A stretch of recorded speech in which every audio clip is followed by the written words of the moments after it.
ኒቆዲሞስ በምሽት የተደረገው ሚስጥራዊ ውይይት።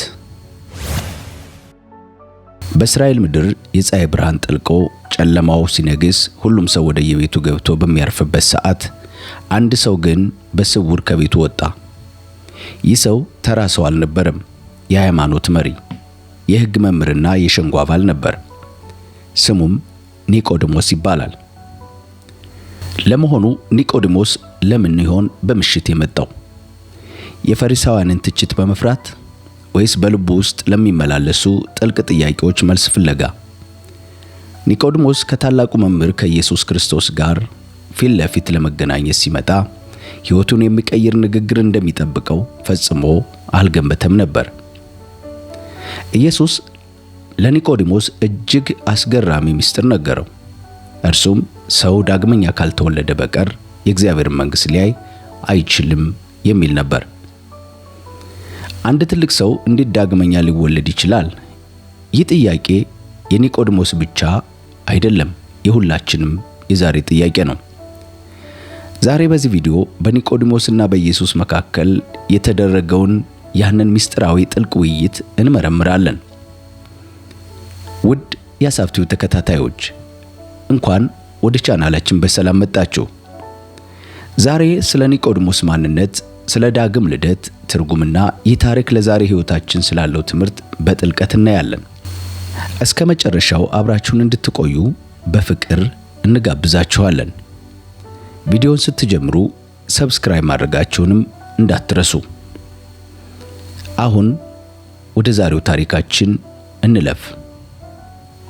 የዛሬው መጽሐፍ ቅዱስ ታሪካችን የሚገኘው በዮሐንስ ወንጌል ምዕራፍ 3 ከቁጥር 1 ጀምሮ ነው። እግዚአብሔር አምላካችን የቃሉን ብርሃን በልባችን እንዲያበራ እየጸለይን አሁን ቀጥታ ወደ መልእክታችን እንገባለን። በቁጥር 1 ላይ ከፈሪሳውያን ወገን ከአይሁድ አለቆች አንዱ የሆነው ኒቆዲሞስ የተባለ ሰው ነበር በማለት ይጀምራል። በዚህ ክፍል ላይ የኒቆዲሞስን ማንነት እናገኛለን። ኒቆዲሞስ በወቅቱ በነበረው ማህበረሰብ ውስጥ ትልቅ ቦታ የነበረው ሰው ነው። ቁጥሩ 3 መሰረታዊ መረጃዎችን ይሰጠናል። ከነዚህም ውስጥ የመጀመሪያው ፈሪሳዊ መሆኑን ነው። ፈሪሳውያን ሕጉን በጥብቅ በመጠበቅና በመተርጎም የሚታወቁ በሃይማኖታዊ ሕይወት እጅግ ቀናተኛ የሆኑ ወገኖች ነበሩ። ሌላኛው ከዚህ ክፍል የምናገኘው ኒቆዲሞስ የአይሁድ አለቃ መሆኑን ነው። ይህ የሚያሳየው ኒቆዲሞስ የሰንሄድሪን ወይም የአይሁድ ከፍተኛ ምክር ቤት አባል እንደነበረ ነው። ይህም ከፍተኛ የፖለቲካና የሃይማኖት ስልጣን እንዳለው ያመለክተናል። ሌላኛው ኒቆዲሞስ ባለጸጋ ሰው እንደሆነ እናያለን። ምንም እንኳ በዚህ ቁጥር ላይ በቀጥታ ባይጠቀስም ታሪካዊ ድርሳናትና ሌሎች የመጽሐፍ ቅዱስ ክፍሎች ለምሳሌ እንደ ዮሐንስ ምዕራፍ 19 ቁጥር 39 ላይ ያሉት ክፍሎች ኒቆዲሞስ ከፍተኛ ሀብት የነበረው ሰው እንደነበረ ይጠቁሙናል። በዚህ ክፍል ላይ የኒቆዲሞስ ታሪክ የሚጀምረው በሰው ዘንድ ትልቅ ቦታ የሚሰጠው ሃይማኖተኛና ባለስልጣን የሆነ ሰው እንኳ ቢሆን ወደ እግዚአብሔር መንግሥት ለመግባት ዳግመኛ መወለድ እንደሚያስፈልገው ለማሳየት ነበር። ኒቆዲሞስ ሁሉ ነገር የነበረው ቢሆንም ማለትም ዕውቀት፣ ስልጣን፣ ክብር፣ በውስጡ ግን ያልተመለሰ ጥያቄ ነበረው። ይህ ዕውቀት፣ ስልጣንና ትልቅ ክብር የነበረው ኒቆዲሞስ ትሕትናውን እንመለከታለን። አንድ አለቃ ተብሎ የሚጠራ ሰው ገና መምህር ተብሎ ወደሚጠራው ወጣት ወይም ወደ ኢየሱስ ለመማር መምጣቱ ትልቅ ትሕትና ያሳያል። ሌላኛው የሌሊቱን ጉዞ እንመልከት። በሚቀጥለው ቁጥር ላይ እንደምናየው ይህ ጉዞ በሌሊት የተደረገ ነው። ይህም ኒቆዲሞስ ካለው የስልጣን ደረጃ አንጻር ጥንቃቄ ያደርግ እንደነበርና በልቡ ውስጥ የነበረውን ጥልቅ ፍላጎትም ያሳያል። ይህ ቁጥር የሚነግረን በሰው ዘንድ ትልቅ የሚባሉ ነገሮች ማለትም ትምህርት፣ ስልጣን፣ ሃይማኖታዊ ልምምድ ብቻውን ለሰው ልጅ ድነት በቂ እንዳልሆነና እያንዳንዱ ሰው ከኢየሱስ ጋር ግላዊ ግንኙነት እንደሚያስፈልገው የሚጠቁም መግቢያችን ነው። በቁጥር 2 ላይ በሌሊትም ወደ ኢየሱስ መጥቶ ረቢ፣ እግዚአብሔር ከእርሱ ጋር ከሆነ ሰው በቀር አንተ የምታደርጋቸውን ታምራዊ ምልክቶች ማንም ሊያደርግ ስለማይችል ከእግዚአብሔር ዘንድ የመጣህ መምህር እንደሆንህ እናውቃለን አለው። በዚህ ክፍል ላይ በሌሊት መጣ የሚል ቃል እናገኛለን። ኒቆዲሞስ ወደ ኢየሱስ የመጣው ሰዓት ትልቅ ትርጉም አለው። ለምሳሌ ጥንቃቄና ፍርሃት እናይበታለን። ኒቆዲሞስ የአይሁድ አለቃና ፈሪሳዊ በመሆኑ በግልጽ ቀን ቀን ወደ ኢየሱስ መምጣቱ ከባልደረቦቹ ዘንድ ትችት ወይም መገለል ሊያመጣበት እንደሚችል በመፍራት ሳይሆን አይቀርም። ሌላኛው የግል ጊዜ ፍለጋ ነው። ሌሊት ጸጥ ያለና ረጅም ውይይት ለማድረግ አመቺ ከመሆኑ አንጻር ኒቆዲሞስ ከኢየሱስ ጋር በጥልቀት ለመነጋገር ፈልጎ ሊሆን እንደሚችል እንረዳለን። እንዲሁም መንፈሳዊ ምሳሌነት እናገኛለን። በዮሐንስ ወንጌል አገላለጽ ሌሊት ወይም ጨለማ መንፈሳዊ ብርሃን ፍለጋ ሊያመለክት ይችላል። ኒቆዲሞስ በውስጡ ከነበረው ጨለማ ወይም ጥያቄ ወደ ብርሃኑ ማለትም ወደ ክርስቶስ የመጣበትን ሂደት ያሳየናል። በዚህ ክፍል ላይ መምህር ሆይ እናውቃለን ወይም ዕውቅናን የሚጠቅስ ነገር አለ። ኒቆዲሞስ ንግግሩ የጀመረው በታላቅ አክብሮት ነው፣ ማለትም በትህትና። ራሱን ትልቅ የሃይማኖት መምህር ሆኖ ሳለ ገና በወጣትነት ዕድሜው ላይ የሚገኘውን ኢየሱስን መምህር ወይም ረቢ ብሎ መጥራቱ ትህትናውን ያሳየናል። ሌላኛው የጋራ እውነት አለ። እናውቃለን ማለቱ በወቅቱ በነበረው ፈሪሳውያንና ባለስልጣናት ዘንድ የኢየሱስ ታምራት ትኩረት እያሳበ እንደነበርና ብዙዎች በልባቸው ኢየሱስ ከእግዚአብሔር እንደመጣ ያምኑ እንደነበር ይጠቁመናል። በዚህ ክፍል ላይ ኒቆዲሞስ ሌላው የጠቀሰው ነገር ምልክቶችና የእግዚአብሔር አብሮነትን የሚጠቅስ ነገር ነው። ኒቆዲሞስን ወደ ኢየሱስ የሳበው ዋና ነገር ያየው ታምራት ነው። ማለትም ታምራቱ እንደ ምስክር ሆኖታል። ኒቆዲሞስ ኢየሱስ የሚያደርጋቸው ነገሮች ወይም ምልክቶች እንደ ተራ ድርጊት ሳይሆን የእግዚአብሔር ኃይል መገለጫ አድርጎ ተመልክቷቸዋል። እንዲሁም አመክንዮአዊ ድምዳሜ ላይ ደርሷል። ይህ ማለት እግዚአብሔር ከእርሱ ጋር ካልሆነ በቀር የሚለው አገላለጽ ኒቆዲሞስ ነገሮች በጥልቀት የሚያመዛዝን ሰው እንደነበር ያሳያል። ኃይሉ ከሰማይ ካልሆነ እንዲህ አይነት ታምር ሊደረግ እንደማይችል ኒቆዲሞስ ተረድቷል። በዚሁ በዮሐንስ ወንጌል ምዕራፍ 3 ቁጥር 3 ላይ እንደዚህ በማለት ይቀጥላል። ኢየሱስም መልሶ እውነት እልሃለሁ ማንም ዳግመኛ ካልተወለደ በቀር የእግዚአብሔርን መንግሥት ሊያይ አይችልም አለው ይለናል። ኒቆዲሞስ በሌሊት ወደ ኢየሱስ የመጣው ስለ ትምህርቱና ስለሚያደርጋቸው ታምራቶች ለማወቅ ነበር።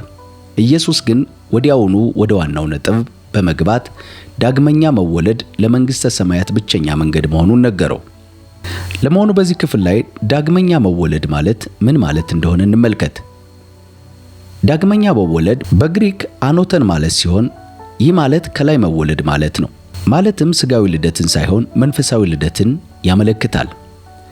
የመጀመሪያው ልደት ከሰው ዘር ወይም ከወላጆች የምናገኘው ስጋዊ የሕይወት ዘር ነው። ሁለተኛው ልደት በመንፈስ ቅዱስ አማካኝነት የሚገኝ አዲስ ውስጣዊ ማንነት ነው። ይህ ልደት የሚከናወነው አንድ ሰው በክርስቶስ ሲያምንና መንፈስ ቅዱስ በውስጡ ሲያድር ነው። በዚሁ ክፍል ላይ የእግዚአብሔርን መንግሥት ማየት አይችልም የሚለውን ቃል ስንመለከት ማየት ማለት መረዳት፣ መሳተፍና መውረስ ማለት ነው። አንድ ሰው ዳግመኛ ሳይወለድ መንፈሳዊ ነገሮችን ሊረዳ ወይም የእግዚአብሔር መንግሥት አካል ሊሆን እንደማይችል ያስገነዝበናል። መዳን ወይም የእግዚአብሔርን መንግሥት መውረስ በሃይማኖታዊ ሥርዓት፣ በእውቀት ወይም በበጎ ሥራ ብቻ የሚገኝ ሳይሆን ከእግዚአብሔር በሚሰጥ አዲስ ሕይወት የሚገኝ መሆኑን ያሳየናል።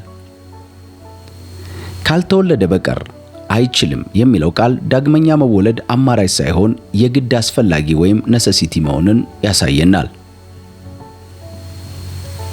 በዮሐንስ ወንጌል ምዕራፍ 3 ቁጥር 4 ላይ ስንቀጥል ኒቆዲሞስም ይለናል፣ ሰው ከሸመገለ በኋላ እንዴት ሊወለድ ይችላል? ዳግመኛ እንዲወለድ ተመልሶ ወደ እናቱ ማኅፀን ሊገባ ይችላልን? አለው።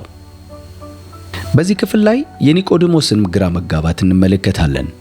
ኒቆዲሞስ የአይሁድ መምህርና የሸንጎ አባል ቢሆንም ኢየሱስ ስለ ዳግመኛ መወለድ ማለትም በዮሐንስ 3:3 የነገረው ትምህርት የተረዳው በስጋዊ ወይም በቁሳዊ መንገድ ብቻ ነበር።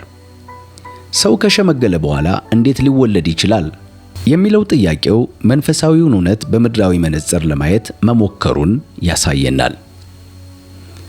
ይህ ጥቅስ የሰው ልጅ አቅም መንፈሳዊ ምስጢር ለመረዳት ምን ያህል ውስን እንደሆነ ያሳየናል። ኒቆዲሞስ የሚያውቀው ተፈጥሯዊውን ልደት ብቻ ስለነበር ኢየሱስ የሚናገረውን ከላይ መወለድ ወይም ስፒሪቹዋል ሪበርዝ ከአካላዊ ልደት ጋር አጋጭቶታል። ኢየሱስ ብዙ ጊዜ ጥልቅ ሰማያዊ እውነቶችን ለማስተማር ምድራዊ ምሳሌዎችን ይጠቀም ነበር። እዚህ ጋር ልደት የሚለው ቃል አዲስ ሕይወት መጀመርን የሚያመለክት ቢሆንም ኒቆዲሞስ ግን ትኩረቱ ወደ እናቱ ማኅፀን መመለስ ላይ ነበር። ይህም ለውጥ የሚመጣው በሥጋዊ ጥረት ሳይሆን በመንፈስ ቅዱስ ሥራ መሆኑን ለማስገንዘብ እንደ መነሻ ሆኖታል። ኒቆዲሞስ የጠየቀው ጥያቄ የሁላችንም ትልቅ ትምህርት ይሰጠናል። መንፈሳዊ ነገር የሚታወቀው በመንፈስ መሆኑንና የእግዚአብሔርን መንግሥት ለማየት ከሥጋ ማንነት ባለፈ በመንፈስ ቅዱስ መታደስ እንደሚያስፈልግ ያስገነዝበናል። በዚህ በዮሐንስ ወንጌል ምዕራፍ 3 ቁጥር 5 ላይ እንደዚህ በማለት ይቀጥላል። ኢየሱስም እንዲህ ሲል መለሰ፣ እውነት እልሃለሁ ማንም ሰው ከውሃና ከመንፈስ ካልተወለደ በቀር ወደ እግዚአብሔር መንግሥት ሊገባ አይችልም። በዚህ ክፍል ላይ ከውሃና ከመንፈስ መወለድ የሚለው ሐረግ በክርስትና አስተምሮ ውስጥ እጅግ ጥልቅና የመዳን ምስጢር ማዕከል ነው።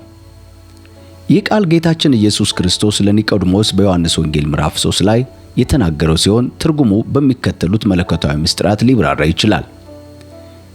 የመጀመሪያው ከውሃ መወለድ ወይም ጥምቀትን እንመልከት። ከውሃ መወለድ ሲባል ቀጥተኛ ትርጉሙ የውሃ ጥምቀትን ያመለክታል። በቤተ ክርስቲያን ትምህርት መሠረት ጥምቀት ሥርዓት ብቻ ሳይሆን ዳግም መወለጃ ማኅፀን ነው። ይህ ማለትም የኃጢአት መታጠብ። ውሃ የሚቆሽሸውን ነገር እንደሚያጠራ በጥምቀትም የሰው ልጅ የቀደመውን የአዳም በደል ወይም የመጀመሪያውን ኃጢአት እና የራሱ በደል ይታጠብበታል። ሌላኛው አዲስ ፍጥረት ነው። በጥምቀት ውሃ ውስጥ ስንገባ ከክርስቶስ ጋር እንቀበራለን፣ ስንወጣም ከእርሱ ጋር ለሌላ ሕይወት እንነሳለን። ይህ የማይጠፋ ዘር መዘራት ነው። ሁለተኛው ከመንፈስ መወለድ ወይም የመንፈስ ቅዱስን ሥራ እንመልከት። ከመንፈስ መወለድ ደግሞ ያ መለኮታዊ ለውጥ በሰውነታችን ውስጥ የሚያጸናበትና የእግዚአብሔር ልጆች የምንሆንበት ኃይል ነው። ይህ ማለት ተካፋይነት። በመንፈስ መወለድ ማለት መለኮታዊ ባህሪን መካፈል ነው። ሰው ከሥጋ ይወለዳል፣ መንፈሳዊ ሰው ግን ከመንፈስ ቅዱስ ጸጋ ይወለዳል። ሌላኛው ማኅተም የምንቀበልበት ነው። መንፈስ ቅዱስ በሰውየው ላይ በማደር ለሰማያዊ መንግሥት ወራሽነት በማኅተም ያረጋግጥለታል። ውሃና መንፈሱ ተለይተው አይታዩም፣ ምክንያቱም ውሃው የሚሠራው በመንፈስ ቅዱስ ኃይል ነውና። ይህ ማለት ሥጋዊና መንፈሳዊ ውህደትን ያሳየናል። ሰው ከሥጋና ከመንፈስ እንደተፈጠረ ሁሉ ዳግም ልደቱን በሚታይ ወይም ውሃ እና በማይታይ ማለትም በመንፈስ ቅዱስ ጸጋ ይከናወናል። ሌላኛው የመንግሥተ ሰማያት ቁልፍ ነው። ጌታችን ከውሃና ከመንፈስ ያልተወለደ ወደ እግዚአብሔር መንግሥት ሊገባ አይችልም በማለት በዮሐንስ ወንጌል ምዕራፍ 3 ቁጥር 5 ላይ ተናግሯል። ይህ ልደት ለደህንነታችን አማራጭ የሌለው መሆኑን ገልጿል። ከውሃና ከመንፈስ መወለድ ማለት በአጭሩ በቀደመው ማንነት መሞትና በክርስቶስ አዲስ ፍጥረት መሆንን በቀደመው ማንነት መሞትና በክርስቶስ አዲስ ፍጥረት ሆኖ መነሳትን ያመለክታል። ሌላኛው ከምድራዊ ወላጆች ከመወለድ ባለፈ የእግዚአብሔር የጸጋ ልጅ መሆንን ያሳየናል። እንዲሁም በመንፈስ ቅዱስ መሪነት ወደ ቅድስና ሕይወት የምንመራበት ሰማያዊ ዜግነት ማግኛ መንገዳችን ነው። ሁሉም አዲስ ሆኗል፣ እነሆ አሮጌው ነገር አልፏል በማለት በሁለተኛ ቆሮንቶስ ምዕራፍ 5 ቁጥር 17 ላይ የተነገረውም ለዚህ ነው። በዚህ ክፍል ላይ መወለድ እንደ አዲስ ጅምር እንደሆነ እናያለን። መወለድ የሚለው ቃል እጅግ ተስፋ ሰጪ ነው። መወለድ ማለት ያለፈ ታሪክን አብቅቶ አዲስ ምዕራፍ መጀመር ማለት ነው። ኒቆዲሞስ እንዴት እንደገና ሊወለድ ይችላል ብሎ ሲጠይቅ ኢየሱስ የነገረው በሥጋ ሳይሆን በውስጥ ማንነት የሚመጣን ታላቅ ለውጥ ነው። ይህ ለውጥ ደግሞ ከኛ ኃይል በላይ በሆነው በእግዚአብሔር መንፈስ የሚደረግ ተአምር ነው።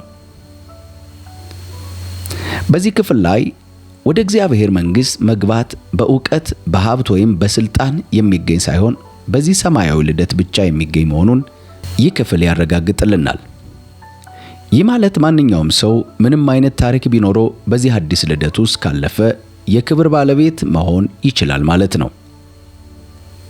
በጨለማ መካከል ወደ ብርሃኑ የመጣው ኒቆዲሞስ የሰማው ያ አስገራሚ ቃል የሰው ልጅ ዕጣ ፈንታ የሚቀየርበት ብቸኛው መንገድ ከውሃና ከመንፈስ መወለድ፣ ይህ የምድራዊ ጉዞ ማክተሚያና የሰማያዊ ሕይወት መጀመሪያ ነው።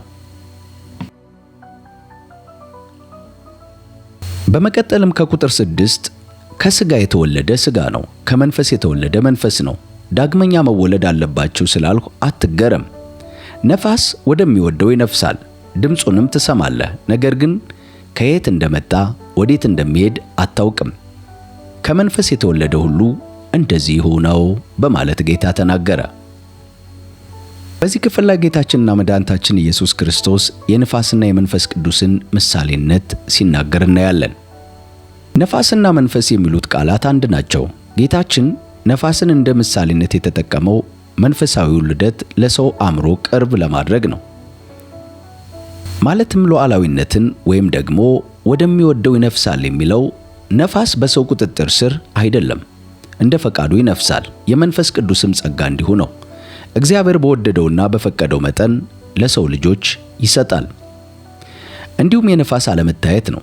ከወዴት እንደሚመጣ አታውቅም የሚል አገላለጽ ነፋስ ሲነፍስ በዓይን አይታይም። ከመንፈስ ቅዱስ የሚገኝ ዳግም ልደት በሥጋዊ ዓይን የሚታይ የቁስ ለውጥ ሳይሆን በምስጢር የሚከናወን ረቂቅ ለውጥ እንደሆነ ከዚህ ክፍል እንማራለን። ምንም እንኳ የሚታይና የማይዳሰስ ቢሆንም ከመንፈስ መወለድ ውጤቱ ግን ግልጽ እንደሆነ በዚሁ ክፍል ላይ እንማራለን። ነፋስ ራሱ ባይታይም ሲነፍስ ግን ዛፎችን ሲያወዛውዝ ወይም ድምፅ ሲያሰማ ውጤቱን እናያለን። ከመንፈስ ቅዱስ የተወለደ ሰውም እንደዚሁ ነው። ማለትም ሰውየው ሲጠመቅ ወይም መንፈስ ቅዱስ ሲወርድበት እንዴት እንደሆነ አይታይም። ነገር ግን በሕይወቱ የሚታየው የባህሪ ለውጥ፣ የፍቅር ፍሬና ቅድስና መንፈስ ቅዱስ በእርሱ ውስጥ መስራቱን የሚያረጋግጡ ድምጾች ወይም ምልክቶች ናቸው። ኒቆዲሞስ ሰው ከሸመገለ በኋላ እንዴት ሊወለድ ይችላል ብሎ በምድራዊ ሥጋ አስተሳሰብ ጠይቆ ነበር። ጌታችን በዚህ ማብራሪያ የነገረው እንደ ነፋስ ሁሉ የእግዚአብሔር ሥራ በሰው አእምሮ ምርመራና ቀመር ሊደረስበት የማይችል መለኮታዊ ምስጢር እንደሆነ ይነግረዋል።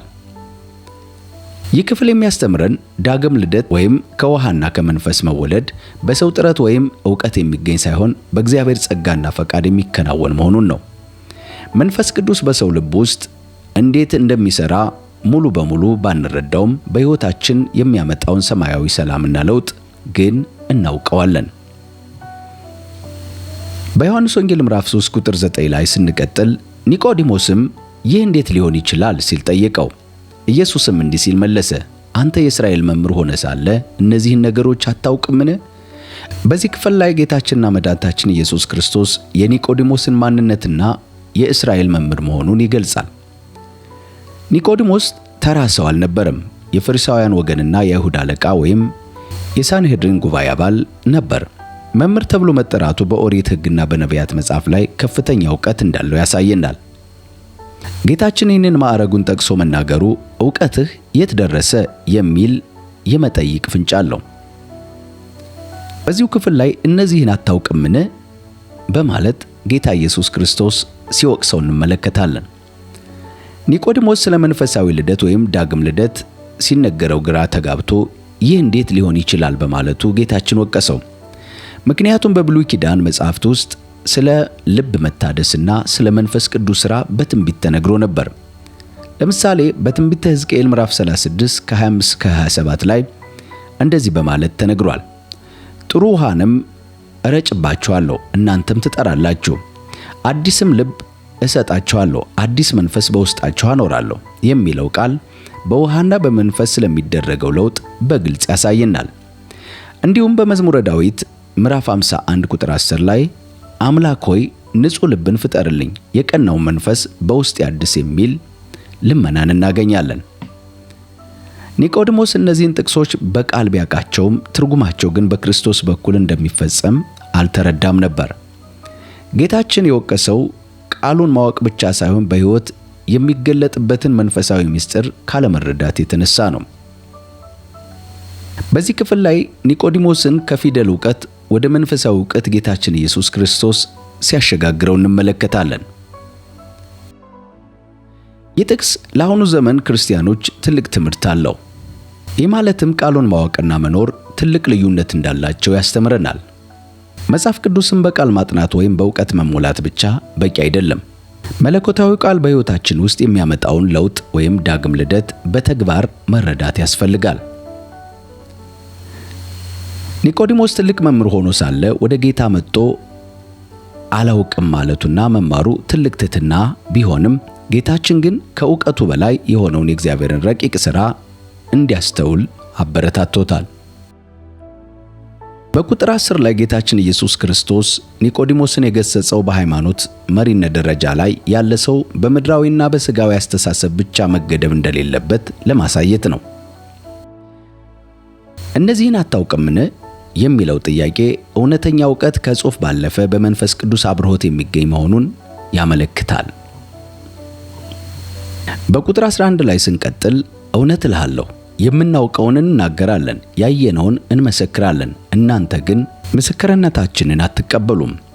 ስለ ምድራዊ ነገር ነግሬያችሁ ያላመናችሁ፣ ስለ ሰማያዊ ነገር ብነግራችሁ እንዴት ታምናላችሁ? በማለት ጌታ ኢየሱስ ክርስቶስ ለኒቆዲሞስ ተናገረ። በዚህ ክፍል ላይ በምድር ያለውን ሲል ኢየሱስ በምድራዊ ምሳሌዎች የገለጻቸው መንፈሳዊ እውነታዎች ነው።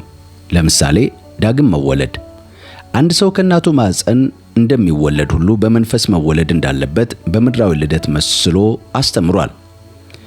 ሌላኛው የንፋስን ምሳሌ ነው። መንፈስ ቅዱስ እንዴት እንደሚሰራ ሲያስረዳው ነፋስ ድምፁ እንደሚሰማ እንጂ ከወዴት መጥቶ ወዴት እንደሚሄድ እንደማይታወቅ ገልጿል። እነዚህ በምድር ላይ በምናያቸው በምንረዳቸው ነገሮች የተመሰሉ ትምህርቶች ናቸው። በዚህ ክፍል ላይ ሌላው በሰማይ ያለውን ነገር ሲል ጌታችን ኢየሱስ ክርስቶስ የተናገረው ከሰው ልጅ አእምሮ በላይ የሆኑትን ጥልቀት ያላቸውን ሰማያዊ ምስጢራት ያመለክታል። እነዚህም ለምሳሌ የሥላሴ ምስጢር፣ የእግዚአብሔር ዘላለማዊ ዕቅድ፣ የክርስቶስ ከሰማይ መውረድና ለዓለም ቤዛ መሆን፣ በሰማያዊ መንግሥት ስላለው ክብር ማለቱ ነው።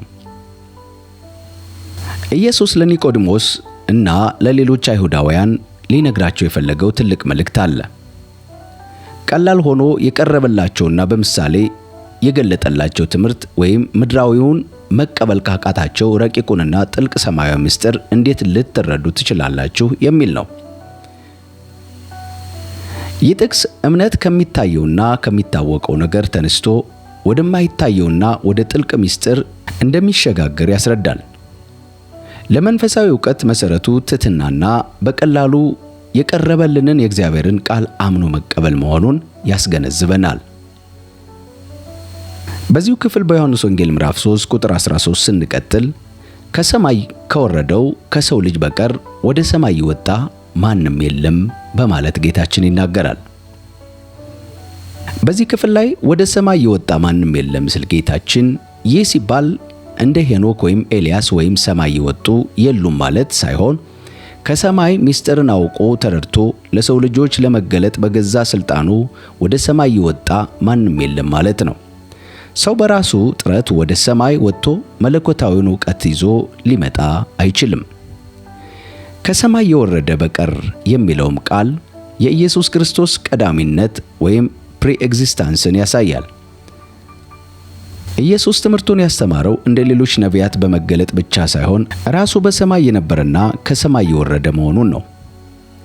እውነቱን የሚያውቀው በዓይኑ ስላየና ምስክር ስለሆነ ነው። በዚሁ ክፍል ላይ በሰማይ የሚኖረው የሰው ልጅ የሚል ቃል እናገኛለን። ይህ አባባል እጅግ ጥልቅ የሆነውን የክርስቶስን መለኮታዊ ባህሪ ይገልጻል። ማለትም ኢየሱስ በዚያ ሰዓት በምድር ላይ ሆኖ ከኒቆዲሞስ ጋር እየተነጋገረ ቢሆንም በመለኮቱ ግን አሁንም በሰማይ እንዳለ ወይም ሁሉን አቀፍ መሆኑን ይገልጻል። እንዲሁም እርሱ ፍጹም ሰው ወይም የሰው ልጅና ፍጹም አምላክ መሆኑን የሚያስረዳ ትልቅ ትምህርት አለው። ኢየሱስ ይህንን የተናገረው ኒቆዲሞስ ለሚጠይቃቸው ጥያቄዎች መልስ የሚሰጠው አካል ከሰው በላይ የሆነ ሰማያዊ ስልጣንና ዕውቀት ያለው መሆኑን እንዲረዳ ነው። በቁጥር 13 የሚያስተምረን የክርስትና አስተምሮ ምንጩ ሰማያዊ መሆኑንና ያንንም ምስጢር ሊገልጥልን የሚችለው ራሱ ከሰማይ የወረደው ሁልጊዜም በሰማይ የሚኖረው ጌታ ኢየሱስ ክርስቶስ ብቻ መሆኑን ነው። በቁጥር 14 ላይ ሙሴ በምድረ በዳ እባብን ሰቀለ በማለት ከኒቆዲሞስ ጋር ያለውን ውይይት ይቀጥላል። የሰው ልጅ እንዲሁ ሊሰቀል ይገባዋል በማለት ለኒቆዲሞስ ነገረው። በዚህ ክፍል ላይ የብሉይ ኪዳንን ታሪክ ወይም ታሪካዊ ዳራ ጌታችን ኢየሱስ ክርስቶስ ሲጠቅስ እንመለከታለን። ኢየሱስ ክርስቶስ እዚህ ጋር የጠቀሰው በዘኍልቍ ምዕራፍ 21 ከ4 እስከ 9 ያለውን ታሪክ ነው። የእስራኤል ልጆች በምድረ በዳ እግዚአብሔርንና ሙሴን ባማረሩ ጊዜ መርዘኛ እባቦች ተለቀቁባቸው። ብዙዎችም ተነድፈው ሞቱ።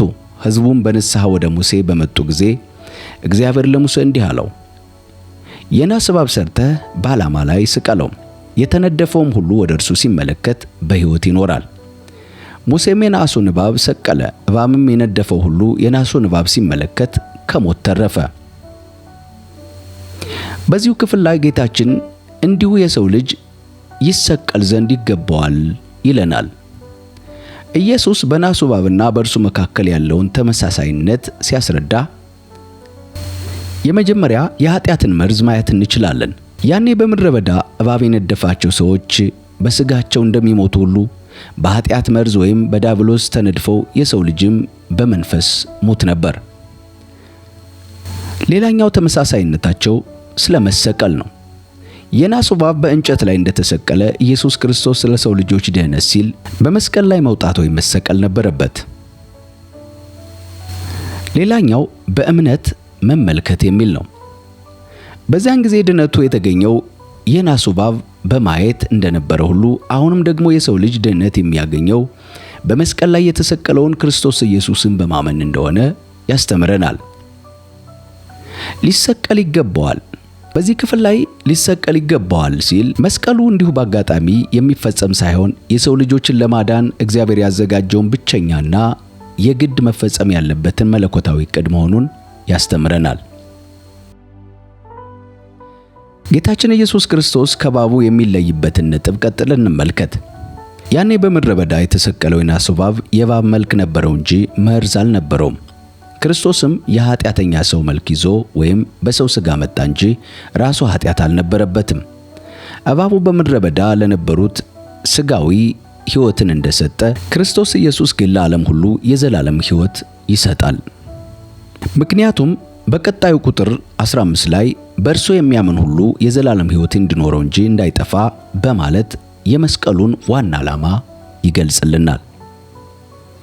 በቁጥር 16 ላይ በሱ የሚያምን ሁሉ የዘላለም ሕይወት እንዲኖረው እንጂ እንዳይጠፋ እግዚአብሔር አንድያ ልጁን እስከሚሰጥ ድረስ ዓለምን እንዲሁ ወዷልና ይለናል።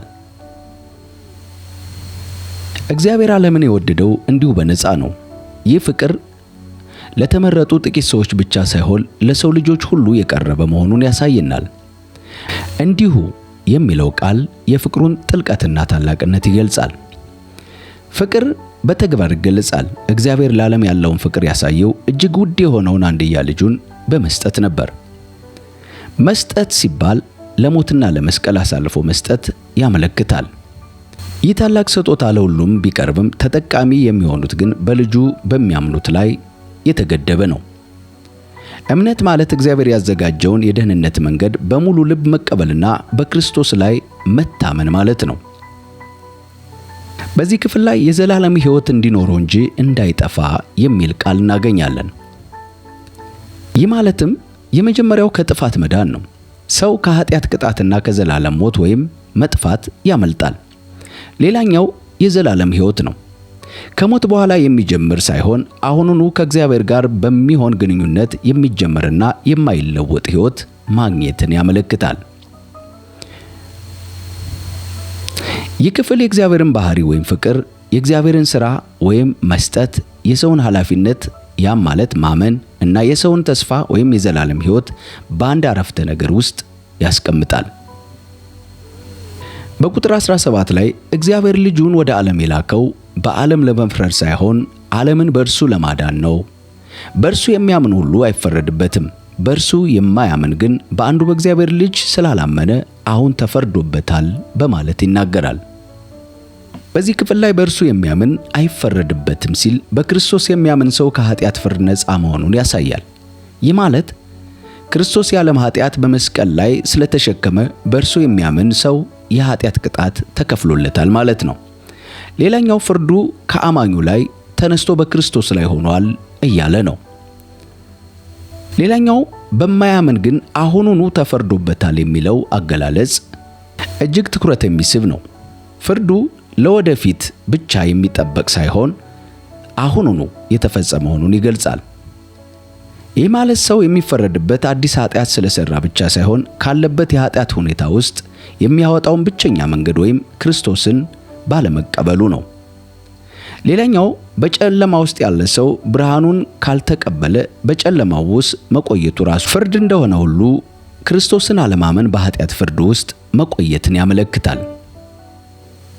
በዚህ ክፍል ላይ የፍርዱን መሰረት ሲናገር በአንድያ በእግዚአብሔር ልጅ ስላላመነ ይለናል። እዚህ ጋር ፍርዱ የመጣው በስነ ምግባር ጉድለት ብቻ ሳይሆን በእግዚአብሔር ልጅ ላይ ባለው አቋም ነው። እግዚአብሔር ለሰው ልጆች ደህንነት ያዘጋጀውን ታላቅ ስጦታ አለመቀበል ትልቁ የፍርድ ምክንያት እንደሆነ ያስተምረናል።